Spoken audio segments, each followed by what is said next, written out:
What's up, everybody? I'm Taylor, and I'm powerless over life, but not my reaction to life. I created this YouTube channel to share from my heart, my personal experience, strength, and hope. I've been sober since 2020, and I've been involved in several different 12-step programs for about 2 years now. And this video is going to touch on how I forgave myself, right?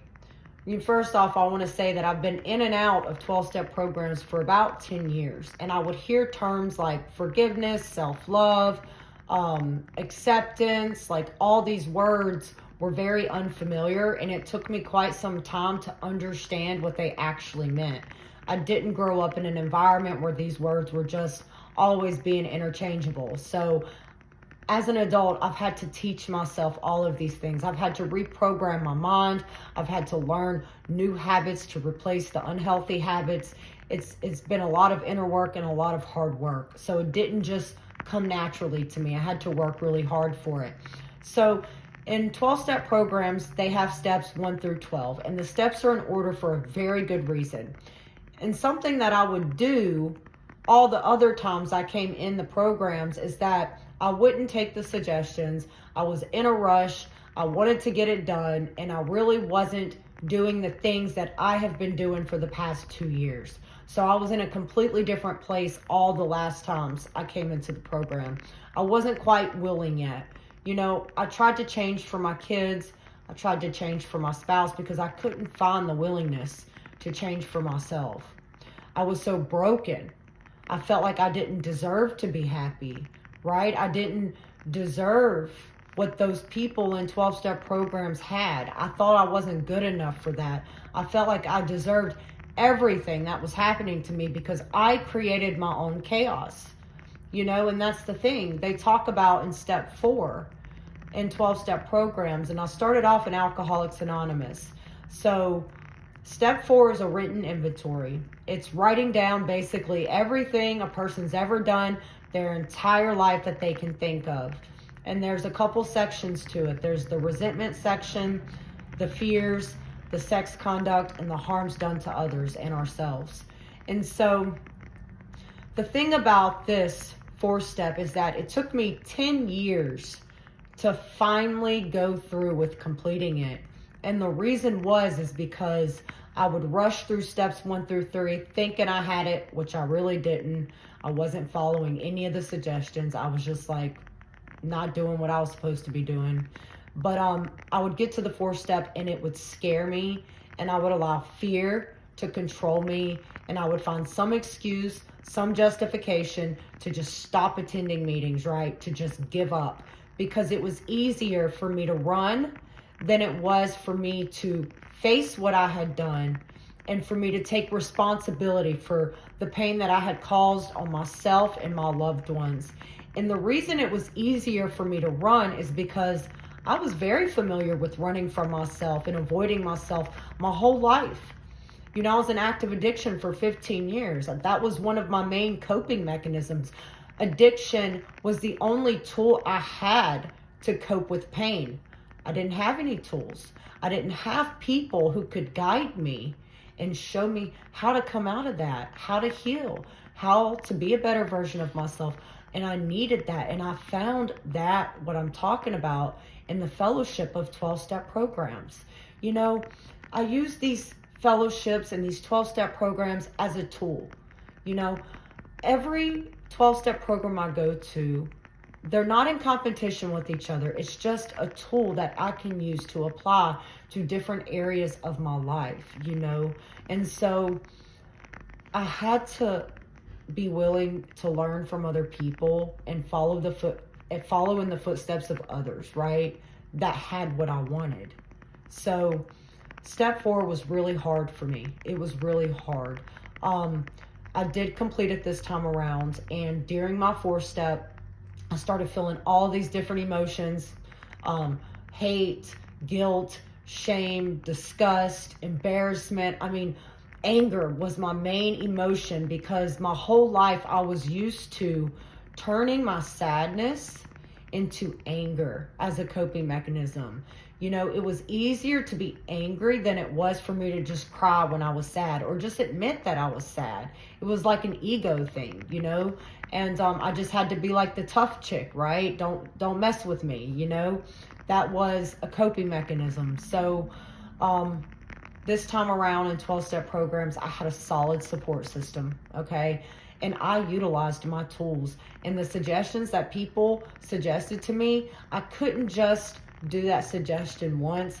I had to do it several times a day, all throughout the day, to form a habit out of those suggestions. So I had to take that suggestion and I had to turn it into a habit. And it takes time to make a habit. I was so used to unhealthy habits, right? I was so used to not taking action when my brain didn't want to, right? I was so used to listening to that side of my brain, that negative side, that diseased mind, because that is all it was ever used to. That's all I ever knew before I came to 12-step programs, was that diseased mind, was that negative mind. I had fed that negative side of my mind my entire life. So how can I expect to be any different than what I have fed my brain?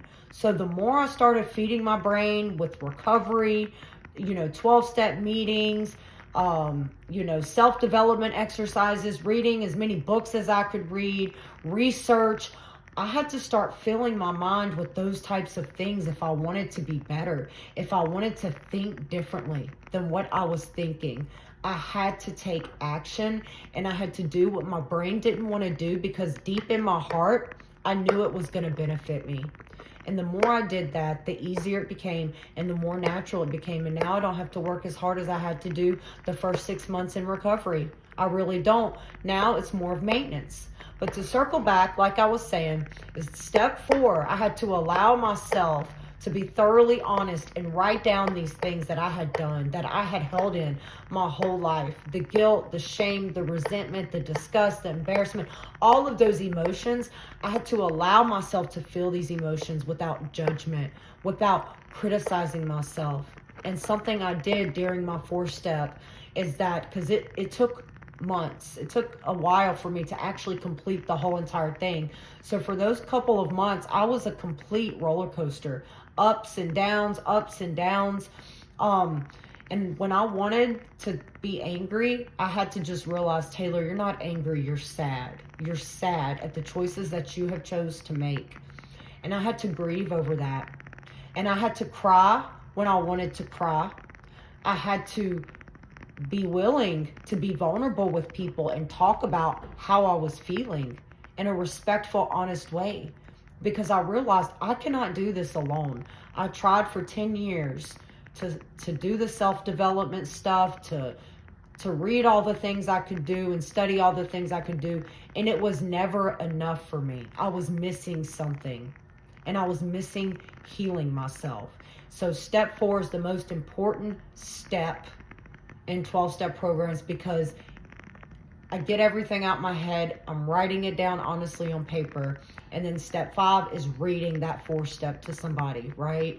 So then I'm telling another person things that I've never told anybody. So the process of step 4 is to grieve over the things we've done, to grieve over who we used to be.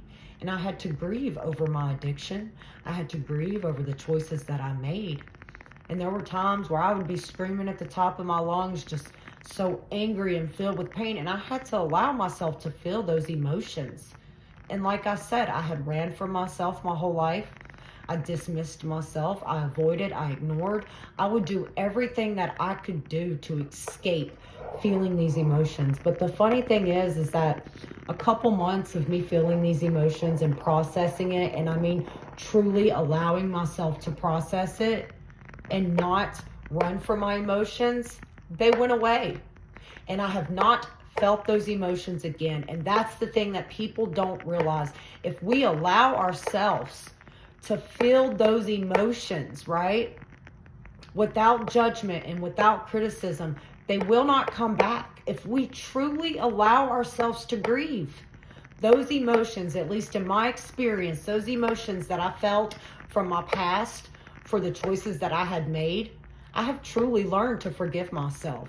when I think about things from the past, I'm not sad. I don't feel guilt. I don't feel shame. And I have done some things to feel those emotions for. Okay? You know, that's forgiveness. Learning how to grieve over what we had, what we have done. Learning to accept that. But first I had to allow myself to process that, because I believe that emotions are energy. And so I kept all that negative energy in my body my entire life with nowhere to go, right? So of course it's only natural for me to start feeling all these different unwanted negative emotions when I start talking about the things that I've done from my past. It's natural. But what 12-step programs did is give me people that could teach me new coping mechanisms to deal with pain. So my problem wasn't addiction. It was the coping mechanisms I had to deal with pain. And when I changed my perspective towards pain and I changed my coping mechanisms, I started facing pain and realizing pain isn't as scary as my brain wanted me to think. And the reason my brain would want to run is because it had no idea how to cope and manage pain in a healthy way. So for me, when I started learning new coping mechanisms and when I started realizing my emotions aren't as scary as my brain is making out to be, that I can face hard things. I can cry when I want to cry. I don't have to be angry. I don't have to put on an act and act like I'm a big bad chick, you know, like I can be vulnerable. It's okay for me to be vulnerable. And that's another thing. In 12-step programs, there's always going to be those people out there that are just unhealthy, right? It doesn't matter where we go in life, there will be people like that everywhere. And I had to find my circle of people that I could truly be vulnerable with, where I could truly be myself. And I'm not saying I can't do that in meetings. I'm just saying I am on a lot more guard in meetings and careful what I say, because I don't want everybody knowing my business, honestly. But because I feel like that's a part of me, that a person needs to be special to me. I need to trust them. I need to know that they don't judge me. I need to know that they accept me for me. And then I feel safe enough to be vulnerable with. And not everybody in life you're going to feel safe enough to be vulnerable with. And that's just life. That's how it's programmed. So for me, I had to really find a circle of people I could turn to, that I could trust, that really accepted me for me. And that's really important. And before recovery, I had nobody in my life like that. So learning how to form relationships with people like that was really challenging. Now back to the 4th step. So I had to allow myself to grieve, right? I had to allow myself to feel and process these emotions that I had kept inside my whole entire life. And for me, positive self-talk is my main coping mechanism, right? Because I was my own inner critic, right? Worst enemy. So I had to change the way I thought about myself. And I had to start really enforcing like affirmations, positive self-talk. Like when my brain would say I'm a piece of shit, I'd be like, no, I'm not a piece of shit. I've just done some bad things. Taylor, I forgive you, right? So we can't change our first thought, but we can change the second thought, right? So now I'm in a place in life where that inner critic isn't even there, okay? I'll use an example. I was doing some inner work like a couple nights ago, and you know, although I've never been like physically or emotionally abusive to my children, I have been emotionally unavailable, right? And that's painful in itself, because my mother was emotionally unavailable to me. So that's what was modeled to me. And I didn't do it intentionally, but I noticed when I sat down to read this book I'm reading, it talked about parenting and our childhood and things like that. And as I was reading it, I started feeling pressure in my chest, okay? And I started wanting to get angry. And like for 0.3 seconds, that inner critic was like, how could you do? And then it like stopped, it like cut off, right? And then like my positive mind came in and was like, Taylor, yes, that happened. I forgive myself. It's okay. I've healed from that. And so my positive mind came in and saved the day, right? And that is the beauty of recovery, is if I didn't have these 12-step programs, if I didn't have my recovery, that inner critic would have shamed me and guilted me and convinced me that I was better off to drink, but I don't live like that no more. And I had to get my brain used to a new way of life.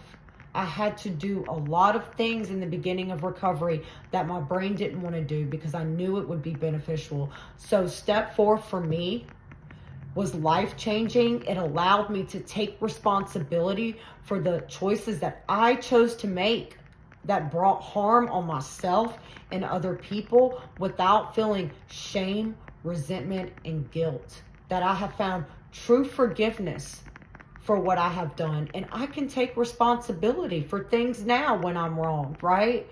And to me, that's a good feeling because there are many people in my life that will never be able to take responsibility for their actions. And it used to be really painful for me knowing that I can take responsibility.